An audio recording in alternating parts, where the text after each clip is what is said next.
예, 여러분, 오늘 주시는 하나님 말씀은 빌레몬서입니다. 우리 신약 성경 중에 아주 독특한 책인데 빌레몬서 1장 8절부터 19절, 딱 1장이 한 권으로 된 책입니다. 바울의 서신이고요. 바울이 빌레몬이라는 어떤 특정인에게 보내는 서신으로 바울 서신 중에 가장 짧습니다. 가장 짧고 바울 서신 중에서 신약 성경 전체 중에 제일 짧은 거는 요한 3서고요. 그럼 바울 서신 중에서 제일 짧고 여러분 다 아시겠지만 읽기 전에 제가 잠깐 설명을 드리면 빌레몬의 종인 오네시모가 도망을 갔는데 그 사람이 로마에서 바울을 만나서 바울이 이 오네시모를 빌레몬에게 돌려보내면서 이 편지에다가 오네시모를 좀 용서해 줘라 라고 하는 그런 내용이 담겨 있는 편지입니다. 자, 오늘 여러분과 같이 읽도록 하겠습니다. 1장 8절부터 19절입니다.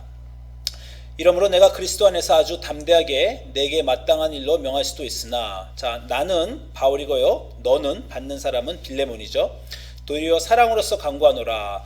나이가 많은 나 바울은 지금 또 예수 그리스도를 위하여 갇힌 자 되어 갇힌 중에서 낳은 아들 오네시모를 위하여 내게 간구하노라.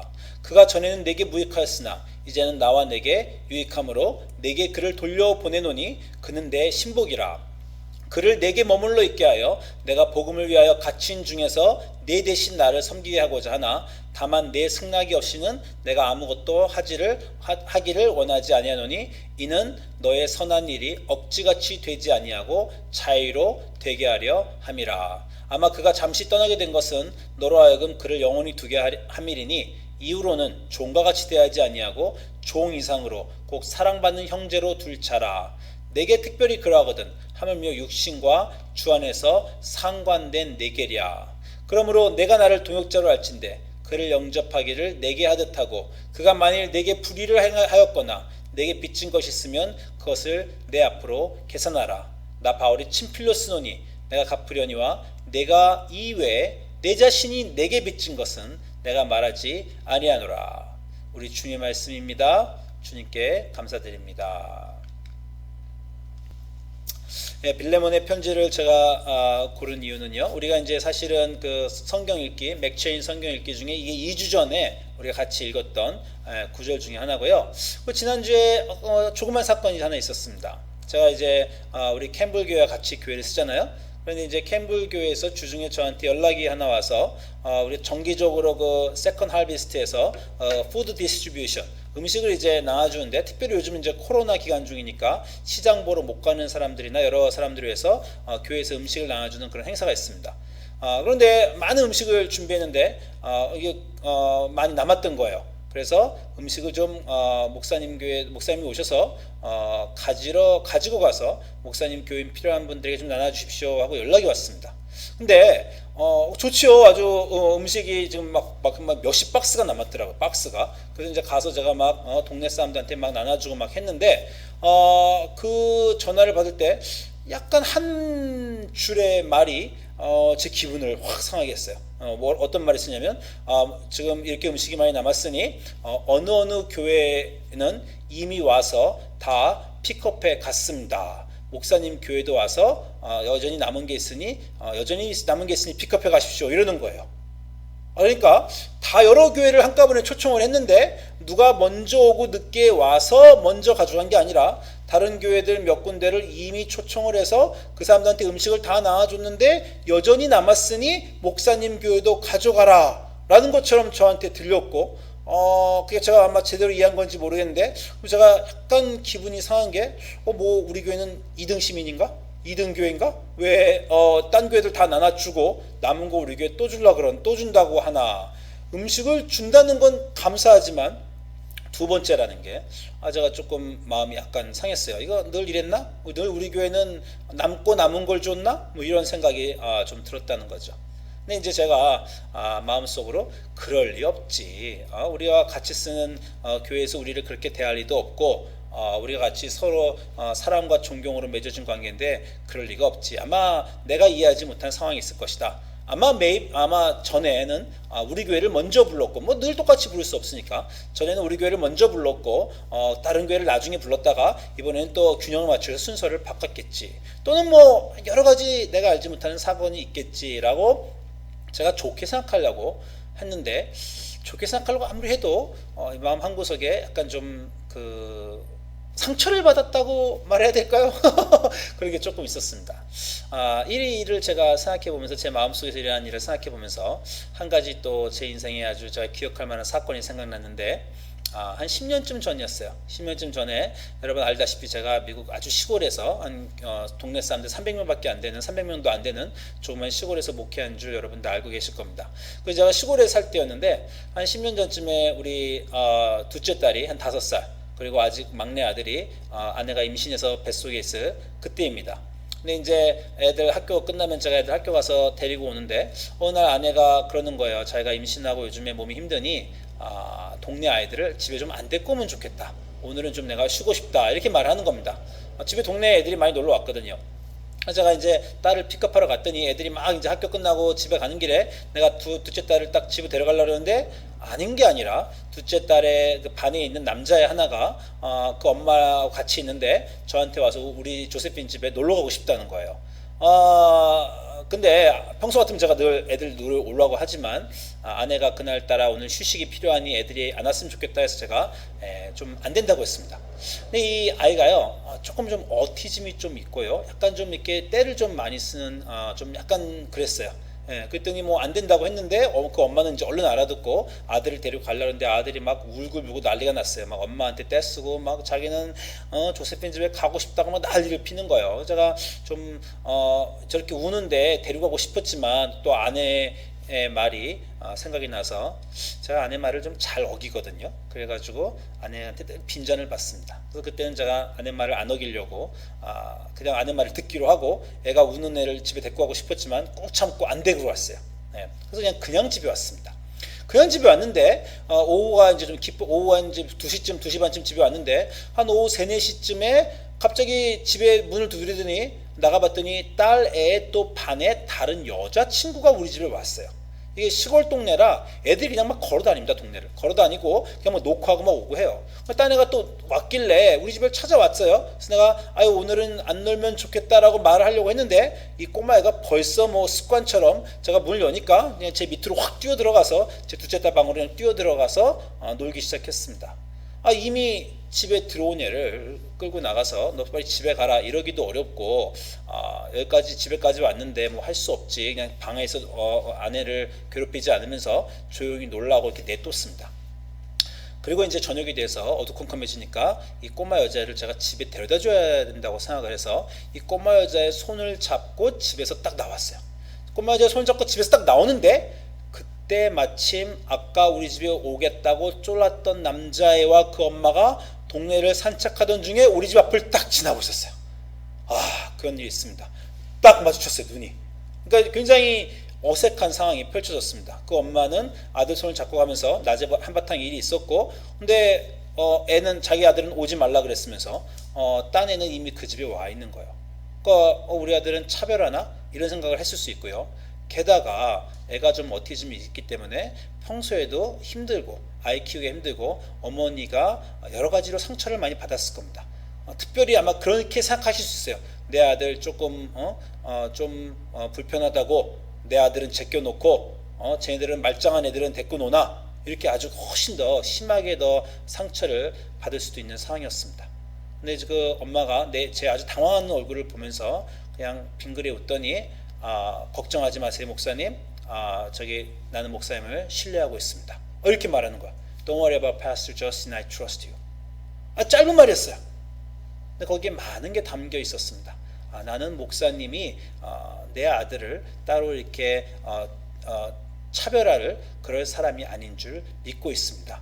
뭔가 말 못할 사정이 있었겠죠. 뭔가 내가 알지 못하는 어떤 사정 때문에 쟤는 오늘 우리 집에 있고 우리 아들은 못 간 그런 게 있지요. 그런 사정이 있을지라도 나는 목사님의 아이들을 따뜻하게 생각하고 아이들을 공평하게 대하는 목사님의 마음을 나는 믿습니다. 이런 많은 단어들이 막 그 한마디 있었던 것 같아요. Don't worry about it. I trust you. 그렇게 딱 말을 하시더라고요. 우리 인생에서 남에게 상처를 받는 일이 참 많이 있습니다. 어떤 때는요. 남이 정말 나에게 잘못해서 우리가 상처를 받는 경우도 있고 어떤 때는 남은 상처를 줄 아무 의도도 없었지만 정말 상황이나 여러 가지 우리 한국말 사람 말할 까마귀 날짜 배 떨어진다 이런 식으로 해서 우리는 그렇게 하려고 안 했지만 마침 그 일이 벌어져서 상대방의 의도가 의심스럽거나 하면 영 기분이 나쁘거나 하면 내가 마음에 상처가 되고 그 사람과 사이가 벌어진 일이 종종 있을 수 있습니다. 여러분 그런 일 많이 겪어보셨죠? 어떤 경우는 제가 상처를 의도치 않게 준 경우도 있고 어떤 경우는 그 사람의 의도와 상관없이 제가 상처를 받은 경우도 제 인생에 많이 있습니다. 그래서 오늘 제가 필레몬서를 더 보려고 합니다. 필레몬은 아주 고귀한 책이에요. 그러면 아주 중요한 책입니다. 자, 필레몬의 첫 번째 1장 1절을 보면요. 그리스도 예수로 하여 갇힌 자 된 바울 및 형제 디모데는 우리의 사랑을 받는 자여 동역자인 필레몬과 자매 아비아와 함께 병사된 아키포와 내 집에 있는 교회에 편지한다. 자, 여기서 우리가 필레몬이 누군지 알 수 있습니다. 필레몬은요 고귀하고 부자였던 것 같아요. 그리고 참으로 좋은 기독교 신자였던 것이 하우스 출치의 주인이었어요. 그 너의 집에 있는 교회에 편지한다. 필레몬 자신의 집에 교회 예배 정기적으로 예배를 드리고 사람들이 모이는 곳이니까 집이 크고 믿음이 좋은 아마 뭐 옛날 요즘 말로 장로님 좋은 믿음 좋은 장로님 정도 필레몬이 될 것입니다. 그리고 아마 이 지역은 골로새라고 우리가 생각하는 게 나중에 보면요 골로새서 보면 이 오네시모라는 이름을 바울이 골로새로 보낸다라는 내용이 있고 거기에 똑같은 이름 아까 이 받는 자 중에 필레몬, 아비아, 아키포가 있잖아요. 또 골로새서 보면 아키포에 대한 얘기가 나옵니다. 그러니까 아마도 빌레몬은 빌레몬은 그 한국에 골로새 교회에 있던 어떤 장로고 자기 집에서 예배를 보던 그 사람 중에 하나가 아닌가라고 생각을 합니다. 이제 그 사람 중에 하나인데 아까 말한 대로 그 집에서 오네시모라는 사람이 도망을 왔어요. 상황은 이렇습니다. 바울이 이미 골로새에서 필레몬을 전도했을 것이고 필레몬을 장로로 잘 키워서 그 집에서 교회를 세우도록 했을 것이고 바울과 필레몬 간에 아주 좋은 유대관계 목사와 뭐 좋은 장로 이런 좋은 유대관계가 아마 있었을 것입니다. 그 후에 바울이 로마로 가서 로마에서 잡혀서 감옥에 있을 때 그때 도망친 노예 오네시모로가 어떻게든지 바울을 만났어요. 그래서 로마에 있는 감옥에서 두 사람이 알게 되어서 오네시모가 정성으로 그 바울을 섬겼던 것 같습니다. 그래서 바울과 좋은 관계가 됐는데 바울이 나중에 알게 됐죠. 오네시모가 자기가 알고 있는 그 빌레몬의 집의 하인이었고 그 집에서 도망 나온 사람이라는 걸 알게 됐어요. 그리고 아마도 오늘 편지의 내용을 보면 오네시모는 그냥 도망 나온 게 아니라 아마 주인의 뭐 돈을 훔쳤든지 뭐 빚을 안 갚든지 뭐 그러고 나왔던 것으로 생각됩니다. 그러니까 여러분이 조선시대를 생각해보면 아시지만 종이 주인의 집을 도망 나왔다는 건 아주 고대 사회에서 커다란 죄입니다. 뭐 사형을 당할 수도 있고 뭐 정말 태형을 당할 수도 있고 주인이 어떻게 처벌을 해도 할 말이 없는 그런 순간이고 게다가 만약에 종이 주인의 돈까지 훔쳐서 도망을 나갔다면 이건 정말 큰일이고 주인으로서는 마음에 엄청난 상처가 되었을 그런 일이에요.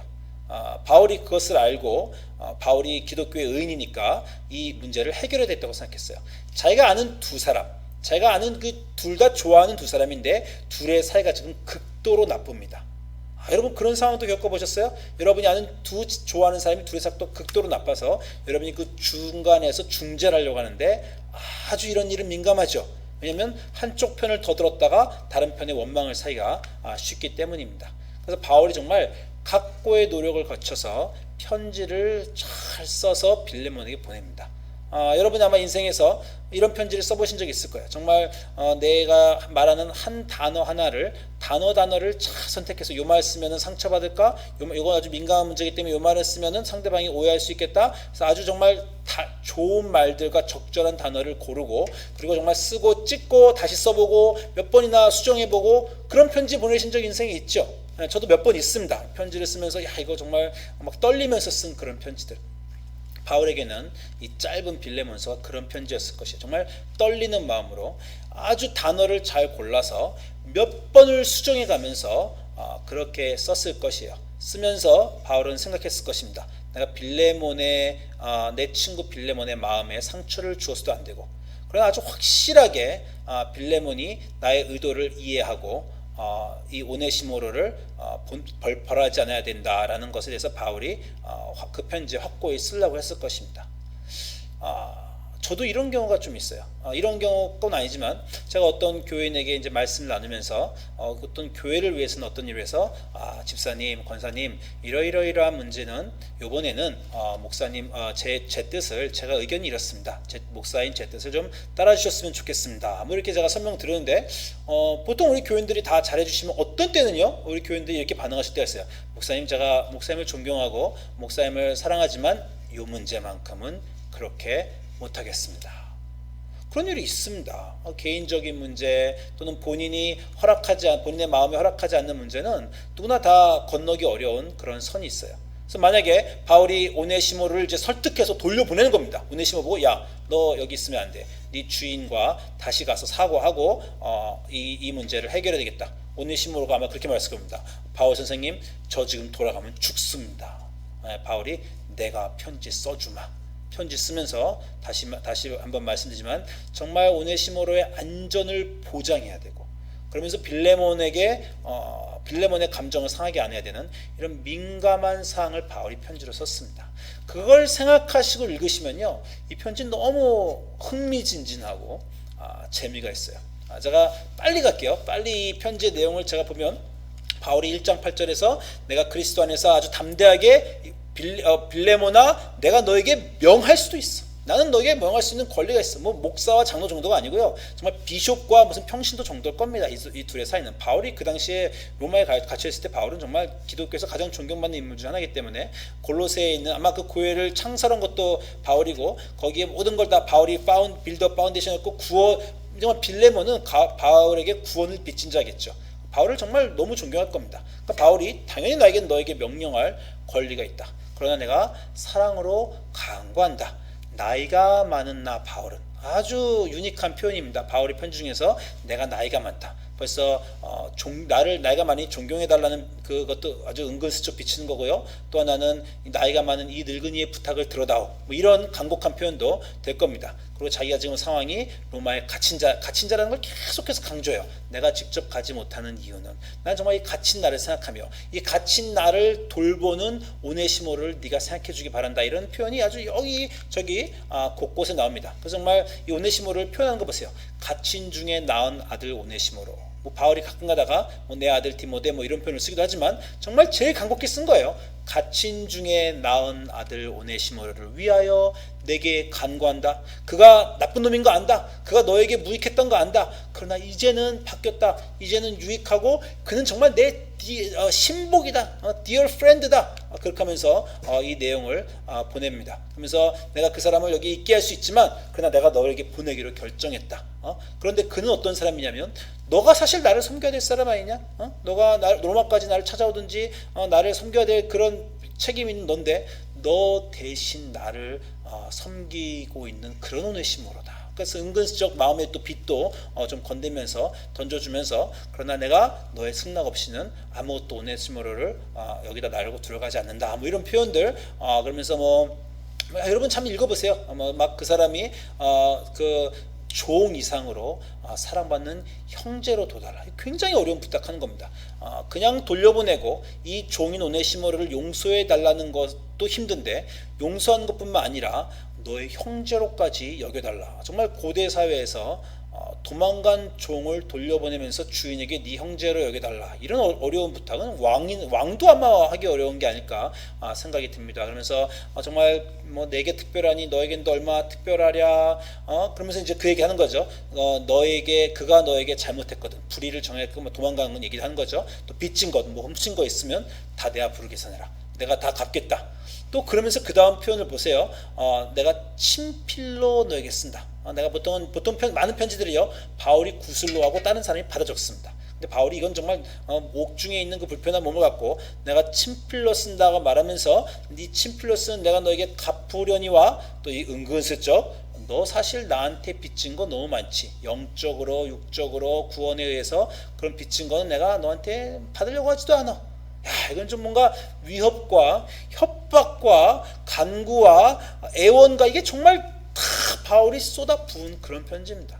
그렇게 바울이 편지를 쓰면서 이제는 막 순종할 것을 또 앞에 간구와 순종을 이 극대에 서로 다른 것을 바울이 아주 애매하게 타고 나가면서 이 맨 마지막 저는 보면서 마음에 웃음이 들어요. 바울이 이제 다른 얘기 다 하고 사실 또 다른 거 너한테 하나 얘기할 게 있는데 내가 너를 찾아갈 것이니 숙소를 날 위해 예비해 주기 바란다.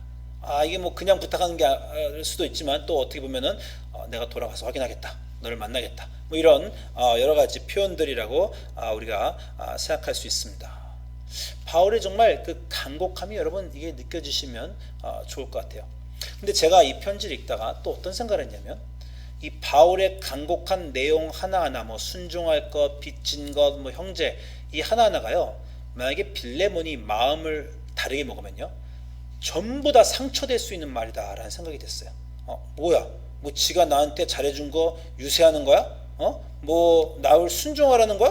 뭐 내가 뭐 존경 좀 했다고 나한테 이러나? 내가 뭐 자기한테 감옥까지 와서 하여 빚진 게 있다란 말인가? 아니 그 단어 단어마다 빌레몬이 어떻게 받아들이냐에 따라서 마음에 다 상처가 될 수도 있고요. 또는 그 호의를 부탁하는 것이 느껴질 수 있어요. 중요한 거는요.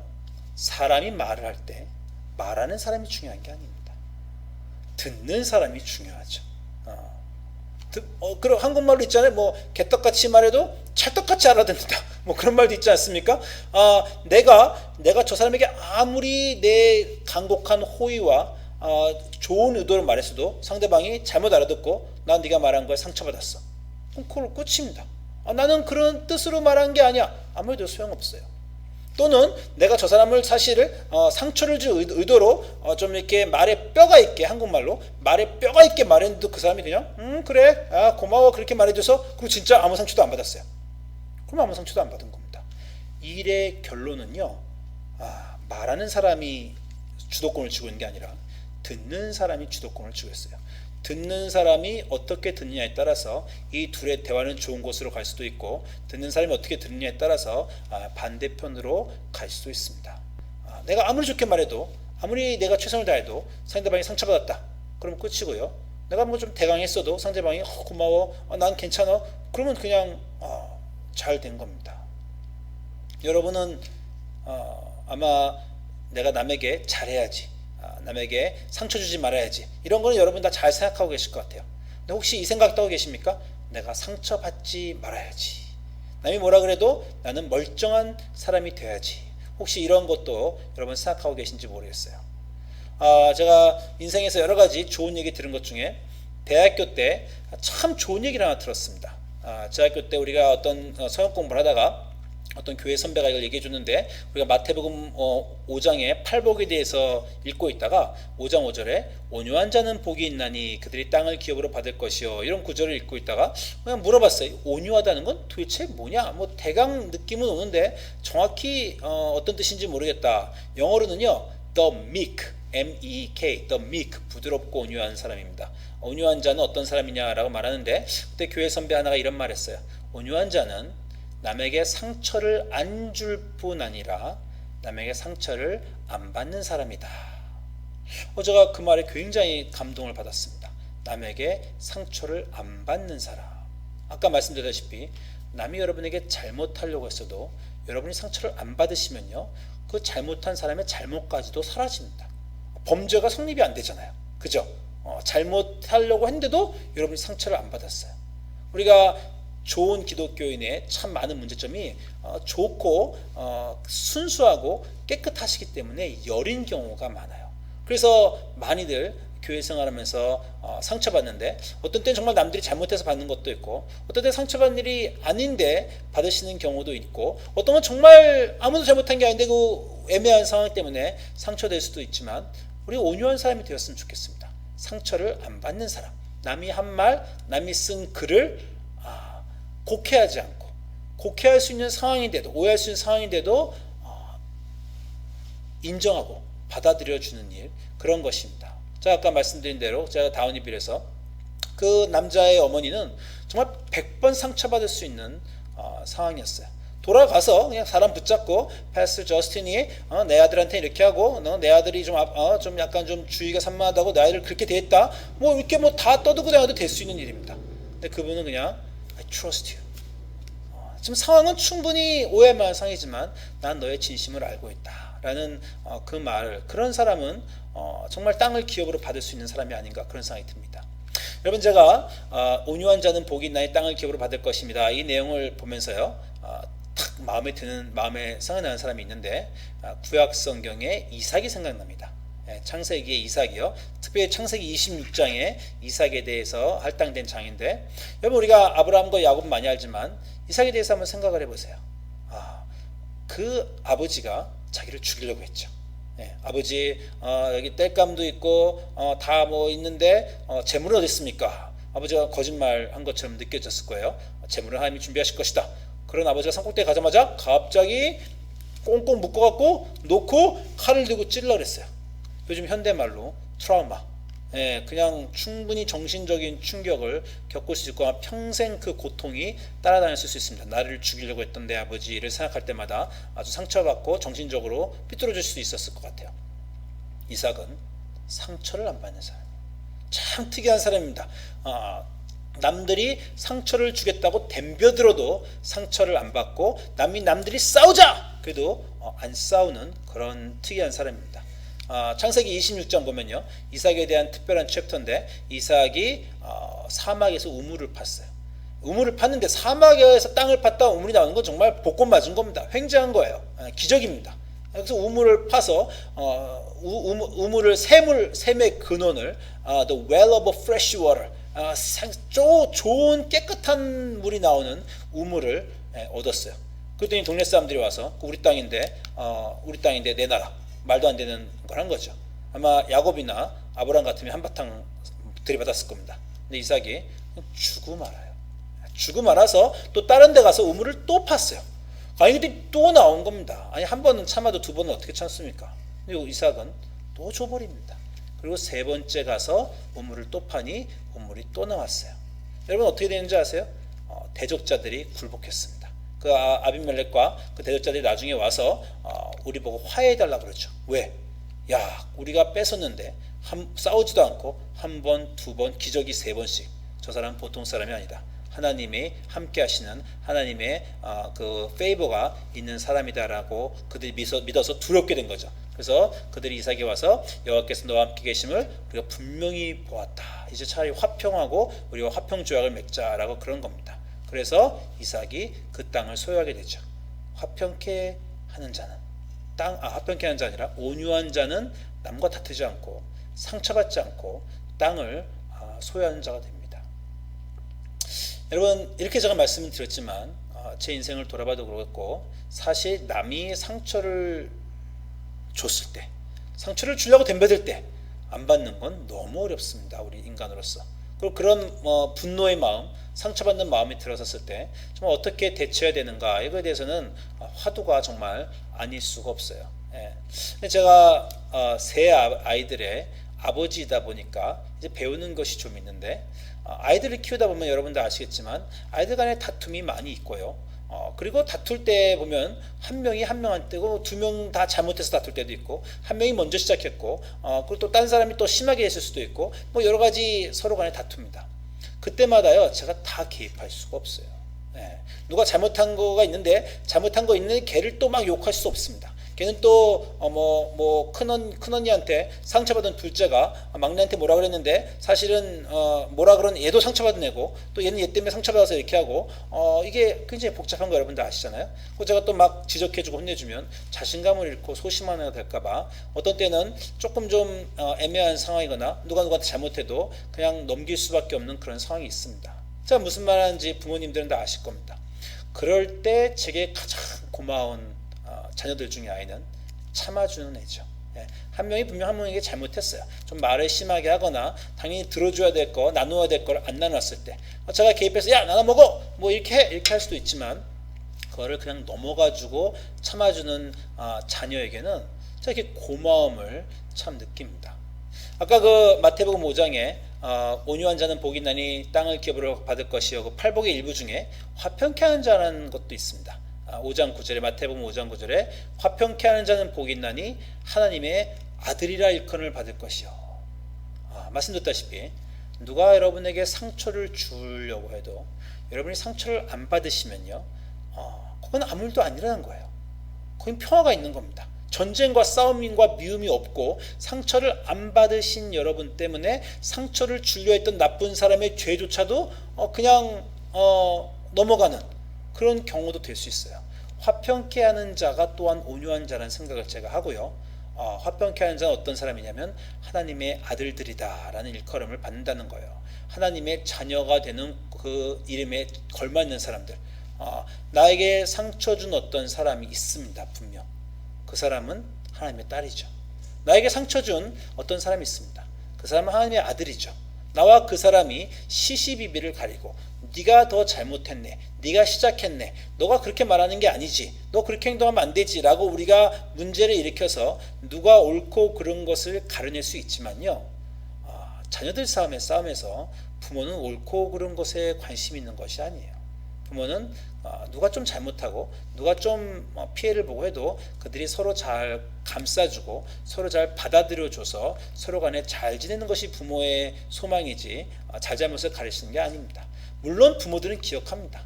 누가 잘못하면요, 어떤 아이가 계속 딴 애에게 잘못하면요, 제가 다 기억하고 참아주는, 나중에 정말 가서 과자라도 하나 더 사주고 너 했었다 뭐 이렇게라도 해주고 다 그렇게 해주는 겁니다. 그래서 제가 늘 개입할 수 없지만 부모는 그래요.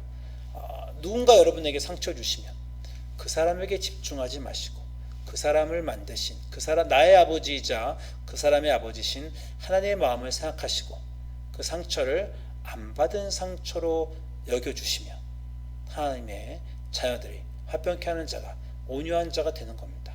빌립보는 바울의 여러 가지 단어 중에서 상처를 받을 수도 있고 화가 날 수도 있고 당시 상황에서 자기 돈을 훔쳐 도망친 노예를 용서하는 너무나 어려운 일이 있었음에도 불구하고 좋게 상처받지 않고 받아준 그런 사람이었을 것입니다.